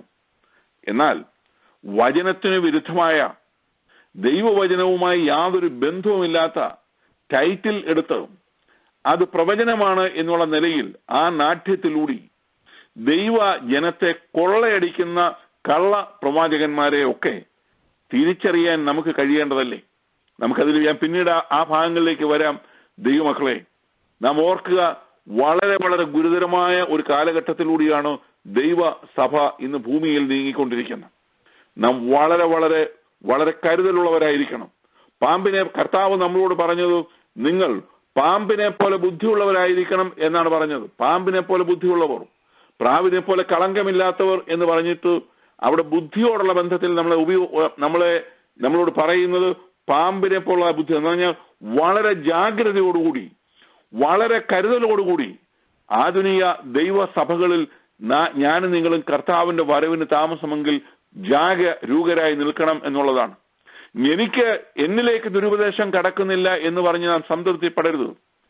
എന്റെ കൂട്ടുവിശ്വാസി, ഞാൻ ഉൾപ്പെട്ടു നിൽക്കുന്ന സഭ, ആ സഭയിലെ മറ്റൊരു വിശ്വാസിയുടെ ഉള്ളിലേക്കും ദുരുപദേശം എന്ന് പറയുന്ന വിഷയം കടക്കാതിരിക്കുവാൻ കാവൽക്കാർ എന്നുള്ള നിലയിൽ ജാഗ്രത പുലർത്തേണ്ട ചുമതല എനിക്ക് നിങ്ങൾക്കുമുണ്ട് എന്നുള്ളതാണ്. നമുക്കതിൽ ജാഗ്രത പുലർത്താം. ദൈവസഭയ്ക്ക് ദൈവം നൽകിയിരിക്കുന്ന ശ്രേഷ്ഠമായ ദൈവവചനത്തിനോട് നീതി പുലർത്താത്ത, ദൈവവചനത്തോട് ചേർന്നു പോകാത്ത കാര്യങ്ങൾക്കെതിരായിട്ട് ശക്തമായ നിലപാടെടുത്ത് മുന്നോട്ട് പോകുവാൻ കർത്താവ് നമ്മെ സഹായിക്കുമാറാകട്ടെ.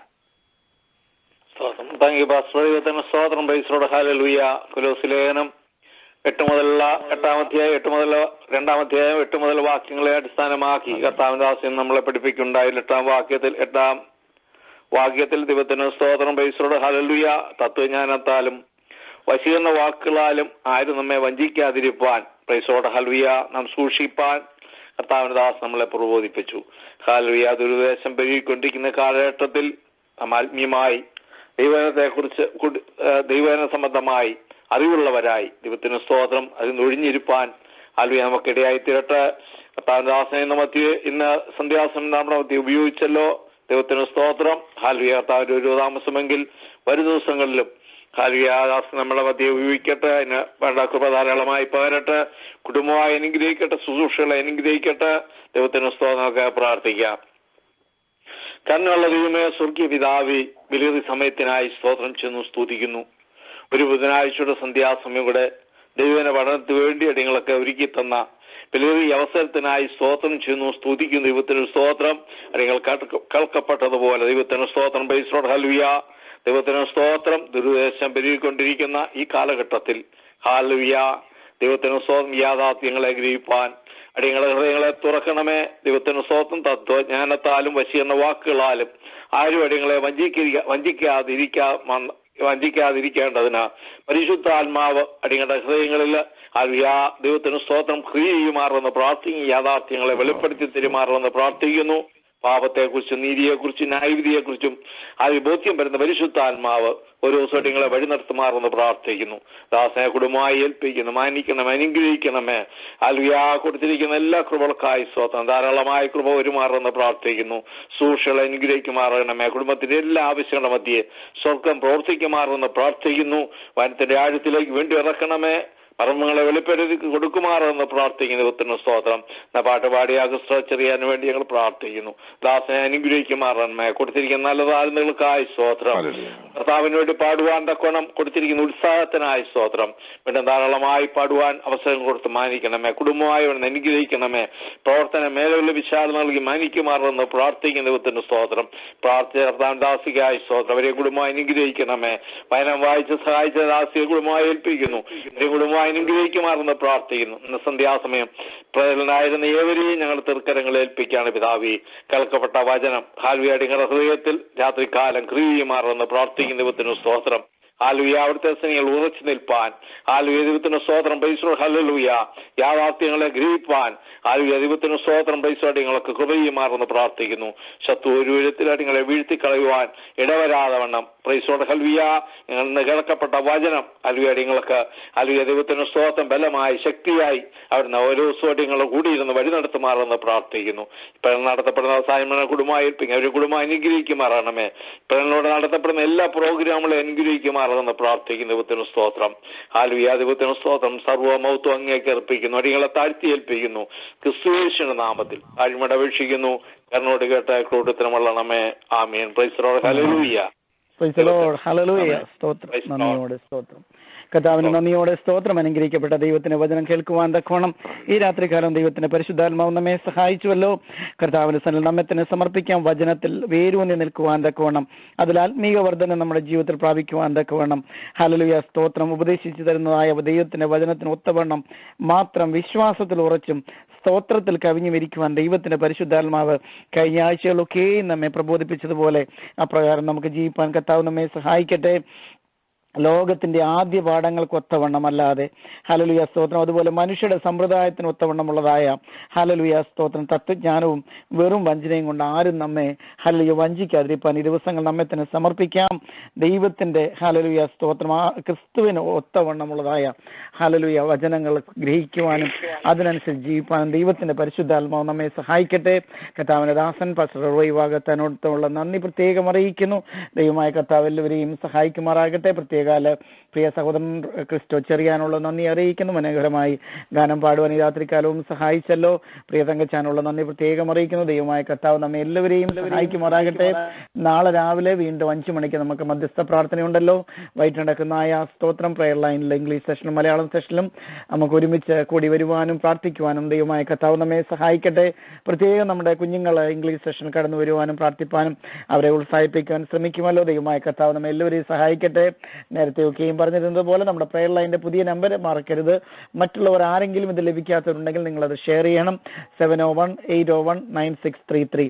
ദൈവമായ കർത്താവ് നമ്മെ എല്ലാവരെയും സഹായിക്കട്ടെ. Thank you and have a blessed night. ആമേൻ.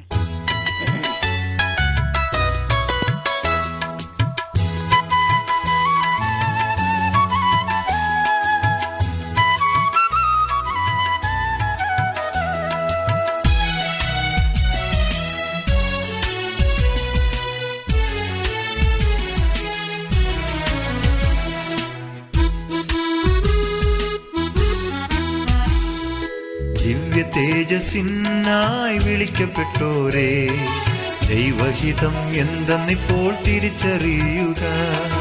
ദിവ്യ തേജസ്സിനായി വിളിക്കപ്പെട്ടോരേ, ദൈവഹിതം എന്തെന്നിപ്പോൾ തിരിച്ചറിയുക.